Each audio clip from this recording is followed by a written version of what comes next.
Bismillahirrahmanirrahim. Assalamualaikum warahmatullahi wabarakatuh. Alhamdulillah wa syukurillah, kita berjumpa kembali dalam kesempatan yang berbahagia ini dalam rangka berbagi pengalaman dan juga berbagi pengetahuan. Mudah-mudahan ini menjadi bagian dari suatu pengembangan hukum.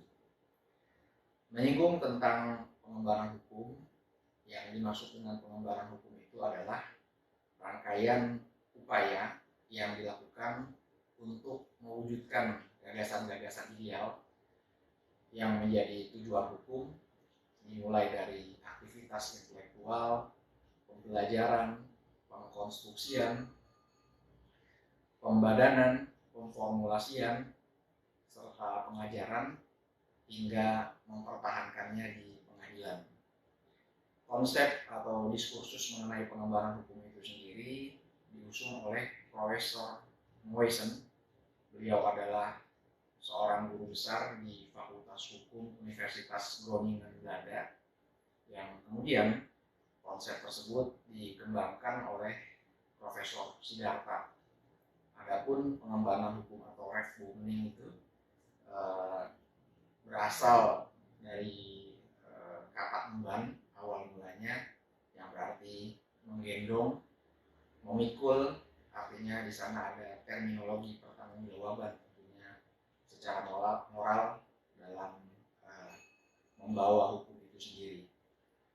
Baik, sahabat sekalian, di dalam konteks pengembangan hukum kali ini saya ingin berbagi sedikit pengetahuan yang saya miliki terkait dengan tugas dan kewenangan Komisi Kejaksaan sesuai dengan peraturan perundang-undangan, khususnya peraturan Presiden nomor 18 tahun 2011, khususnya atau utamanya berkenaan dengan pengawasan perilaku jaksa dan pegawai tata usaha kejaksaan. Sebagaimana kita ketahui bahwasannya di dalam pasal 3, khususnya pasal 3A dan pasal 3B Peraturan Presiden nomor 18 tahun 2011 disebutkan bahwa Komisi Kejaksaan Republik Indonesia memiliki tugas untuk melakukan pengawasan, pemantauan dan juga penilaian terhadap perilaku jaksa dan pegawai tata usaha kejaksaan dalam melaksanakan tugas dan kewenangannya sesuai dengan peraturan perundang-undangan dan kode etik. Lalu pasal 3B menyebutkan bahwa Komisi Kejaksaan memiliki tugas dan kewenangan untuk melakukan pengawasan, pemantauan dan penilaian terhadap perilaku jaksa dan atau pegawai tata usaha kejaksaan, baik di dalam konteks kedinasan maupun di luar kedinasan. Itu dulu yang akan menjadi topik bahasan kali ini, karena sejatinya masih ada kewenangan-kewenangan tugas dan kewenangan lainnya berkaitan dengan pemantauan organisasi tata kerja, sumber daya manusia, sarana dan prasarana di lingkungan kejaksaan. Lalu berjalinan dengan pasal 3 tersebut, Komisi Kejaksaan berdasarkan peraturan Presiden nomor 18 tahun 2011 diberikan kewenangan untuk menerima dan menindaklanjuti laporan pengaduan masyarakat yang disampaikan kepada Komisi Kejaksaan. Lalu di pasal 4B juga disampaikan bahwasannya Komisi Kejaksaan memiliki kewenangan untuk menerima dan meneruskan laporan pengaduan masyarakat dimaksud kepada Jaksa Agung untuk ditindaklanjuti oleh aparat pengawas internal kejaksaan yang dalam hal ini berada di bawah rentang kendali Jaksa Agung Muda Pengawasan atau Jakwas. Sahabat sekalian, di dalam praktik yang sudah berjalan, Komisi Kejaksaan dalam rangka menjabarkan tugas dan kewenangan dari norma hukum yang terdapat di dalam peraturan Presiden, khususnya pasal 3 dan 4 dimaksud, Komisi Kejaksaan berpijak kepada Peraturan Komisi Kejaksaan nomor 5 tahun 2012 tentang tata cara laporan pengaduan masyarakat, di mana di dalam peraturan Komisi Kejaksaan atau PKK nomor 5 tahun 2012 tersebut dijelaskan makna tindak lanjut, yakni suatu rangkaian aktivitas yang dilakukan untuk mengungkap terjadinya dugaan pelanggaran perilaku atau kode etik daripada jaksa maupun pegawai tata usaha kejaksaan. Selain berpijak kepada peraturan Komisi Kejaksaan itu sendiri, dalam rangka melakukan pengawasan terhadap perilaku, Komisi Kejaksaan juga memiliki nota kesepahaman atau MOU dengan Jaksa Agung. Dalam hal ini secara teknis diwakili tugas pengawasannya oleh Jaksa Agung Muda Pengawasan. MOU tersebut dilakukan pada tahun 2011 dengan nomor 001/05, yakni tentang mekanisme kerja antara Kejaksaan RI dengan Komisi Kejaksaan dalam pelaksanaan pengawasan, pemantauan dan penilaian atas perilaku dan kinerja jaksa dan atau pegawai tata usaha kejaksaan. Sahabat sekalian, jadi pada intinya berkaitan dengan kewenangan yang dimiliki oleh Komisi Kejaksaan, ada dua opsi yang dapat dilakukan ya berdasarkan pasal 4A dan pasal 4B Peraturan Presiden nomor 18 tahun 2011 itu sendiri, yakni Komisi Kejaksaan menindaklanjuti atau Komisi Kejaksaan meneruskan laporan pengaduan masyarakat itu untuk ditindaklanjuti oleh Jaksa Agung Muda bidang pengawasan beserta aparat jajarannya. Namun demikian, di dalam praktik yang sering terjadi berkaitan dengan langkah-langkah mengenai laporan pengaduan masyarakat yang dilakukan oleh Komisi Kejaksaan, lebih sering atau lebih cenderung, bisa dikatakan pula, lebih diutamakan laporan pengaduan masyarakat itu diteruskan ya dengan menggunakan instrumen ketentuan pasal 4B.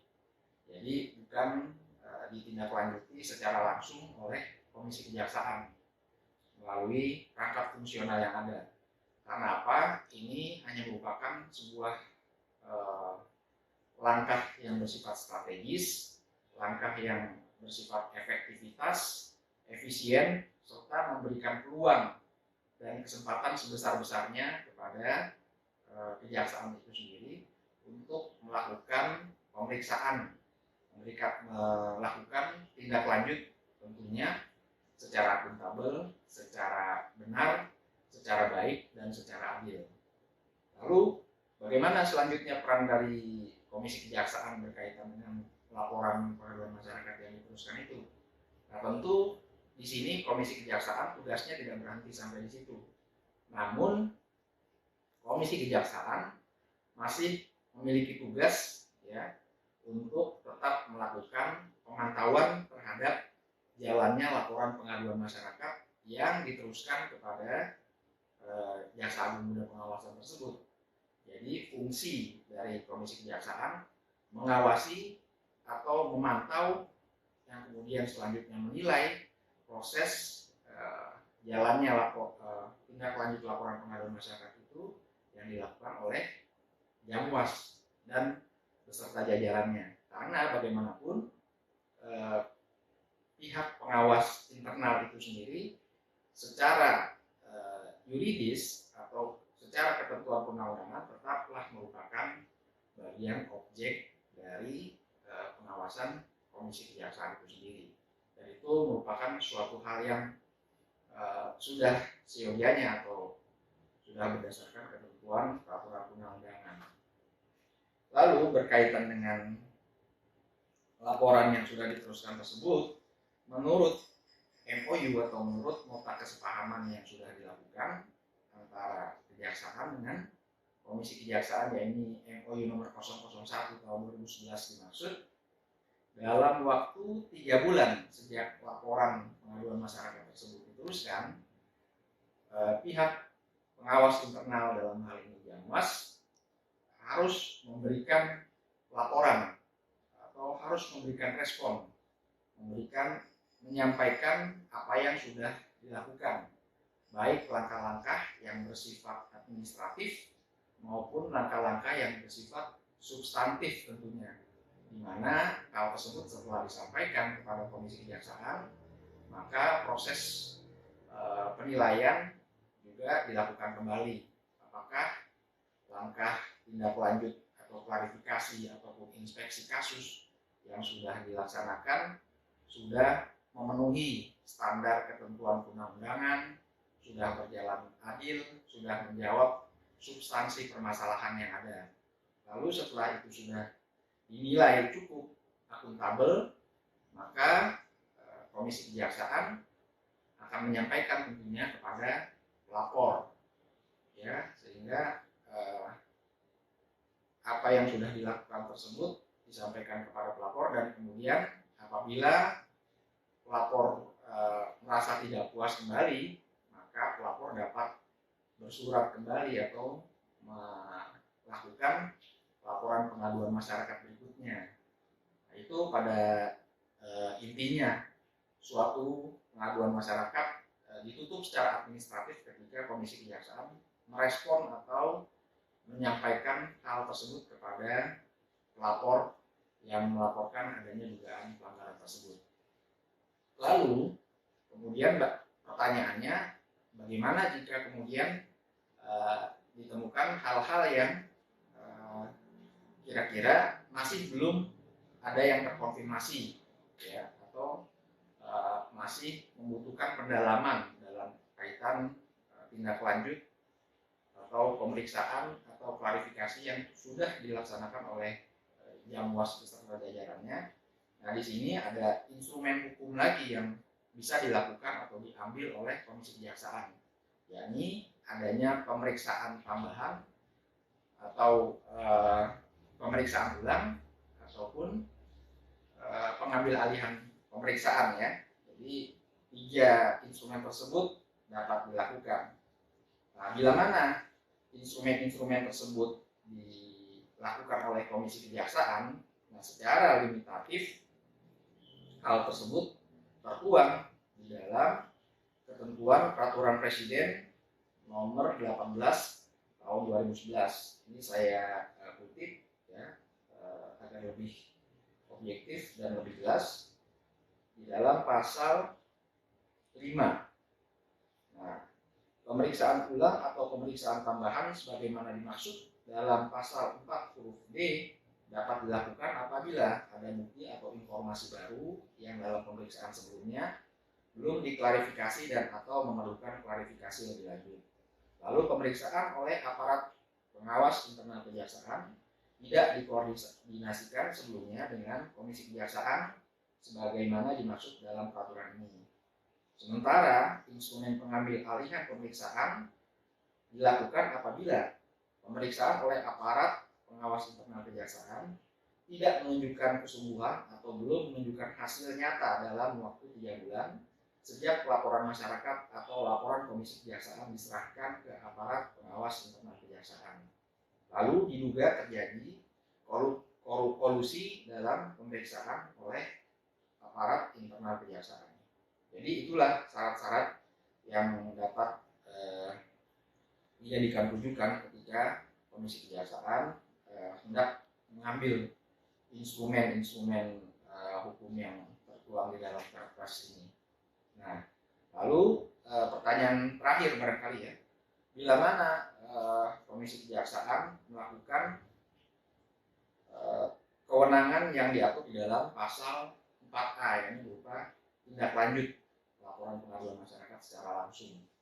Nah, memang seperti tadi saya sampaikan, tindak lanjut dari Komisi Kejaksaan itu sangat-sangat limitatif sekali sifatnya, karena tadi Komisi Kejaksaan lebih mengutamakan pemeriksaan atau tindak lanjut ataupun klarifikasi diserahkan kepada aparat pengawas internal Kejaksaan. Nah, tindak lanjut ini hanya dilakukan terhadap perkara-perkara yang bersifat urgent, perkara-perkara yang benar-benar memantik atau mengundang sorotan publik, ataupun kasus-kasus yang memang membutuhkan atensi dari Komisi Kejaksaan yang benar-benar dapat dikatakan sungguh luar biasa. Seperti beberapa contoh kasus, ya, ada tindak lanjut ataupun pengumpulan bukti-bukti, pengumpulan informasi, pemeriksaan saksi-saksi hingga terlapor dalam kaitannya penanganan kasus penuntutan perkara penyidik KPK Novel Baswedan yang waktu itu telah dilakukan suatu penganiayaan. Lalu ada lagi kasus-kasus yang tentunya dilakukan tindak lanjut oleh Komisi Kejaksaan berupa klarifikasi lapangan, pemeriksaan saksi-saksi dan lain sebagainya. Pada intinya memang Komisi Kejaksaan lebih mengutamakan hal-hal yang bersifat memberikan kesempatan pada aparat internal, ya, untuk melakukan klarifikasi terlebih dahulu. Jadi itu yang ingin saya sampaikan. Memang kita tidak dapat memungkiri ekspektasi atau harapan masyarakat terhadap Komisi Kejaksaan cukup tinggi, dalam arti ketika mereka melapor, ketika mereka menyampaikan pengaduan, kan inginnya segera langsung ditindaklanjuti, segera langsung bisa dilakukan pemeriksaan terhadap saksi-saksi pelapor, ya. Tetapi Komisi Kejaksaan juga memiliki mekanisme kerja, memiliki mekanisme yang terukur, dan juga harus mempertimbangkan sinergisitas kelembagaan dengan pihak kejaksaan sendiri sebagai mitra strategis dari Komisi Kejaksaan dalam hal melakukan tugas dan kewenangannya, sehingga hasil yang dicapai dapat lebih optimal, lebih objektif, lebih dapat memenuhi asas-asas objektivitas serta keadilan bagi masyarakat dan bagi seluruh insan adiaksa itu sendiri. Itu saja kiranya yang mau saya sampaikan dan telah saya sampaikan. Semoga ini bermanfaat bagi kita semua. Hadanallahu wa iyyakum ila siratal mustaqim. Wassalamualaikum warahmatullahi wabarakatuh.